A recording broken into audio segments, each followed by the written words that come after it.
રાજકોટ જેતપુર વચ્ચેના national highway પર 60 કિલોમીટરના અંતરમાં 2 ટોલ નાકા કાર્યરત છે।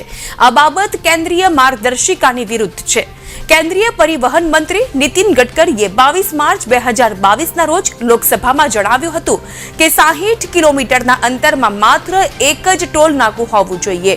ભરૂડી અને પીછળિયા ખાતે આવેલા 2 ટોલ નાકા પ્લાઝામાંથી એક બંધ કરાવવાની માંગ સાથે ગોંડલના એડવોકેટ ધ્રુવકુમાર કાછડિયાએ ઉમવડા ચોકડી પાસે ઉપવાસ આંદોલન શરૂ કર્યું છે। સમગ્ર મારી મુખ્ય બે માંગણી છે। 60 કિલોમીટરની અંદર આવતા 2 ટોલ નાકામાંથી કોઈ પણ એક ટોલ નાકું બંધ કરવું અને બીજી માંગણી એવી છે કે જ્યાં લગન 6 લેનનું કામ પૂર્ણ ન થાય ત્યાં સુધી તદ્દન મુક્ત કરવા ટોલ બૂથ। ખાસ કરીને આપે આ બાબતે કઈ કઈ જગ્યાએ જાણ કરવામાં આવી?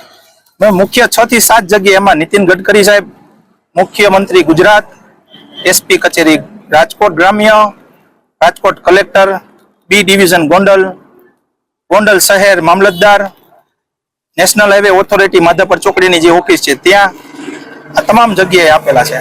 જાણ કર્યા બાદ એ જગ્યાએથી કોઈ પ્રત્યુત્તર જવાબ આપવો છે? ના, મુખ્યમંત્રી એક જગ્યાથી જવાબ આપવામાં આવેલો છે, જેમાં એને જે સુરક્ષા અને શાંતિ હું દોહરું નહીં એના માટે એક નોંધ છે। બીજી એક કઈ કોઈ પણ જગ્યાએથી જવાબ આપવામાં આવેલો નથી। કેટલા દિવસ આ ઉપવાસ આંદોલન ચાલુ રહેશે? આ આંદોલન છે તે અનિશ્ચિત મુદતનું છે, જ્યાં સુધી મારી માંગણી ન સંતોષાય ત્યાં સુધીનું છે। ખાસ કરીને એવું પણ જાણવા મળ્યું છે કે કોઈ ટોલ નાકાનો કોન્ટ્રાક્ટ રદ થયો છે છતાં પણ ચાલુ છે।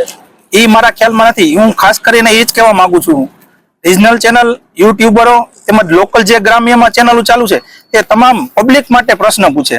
કદાચ મારા માટે પ્રશ્ન ન પૂછે તો મને કોઈ પ્રશ્ન નથી, પણ તમામ જે રિજનલ ચેનલો છે તે પણ ખુલીને સામે આવે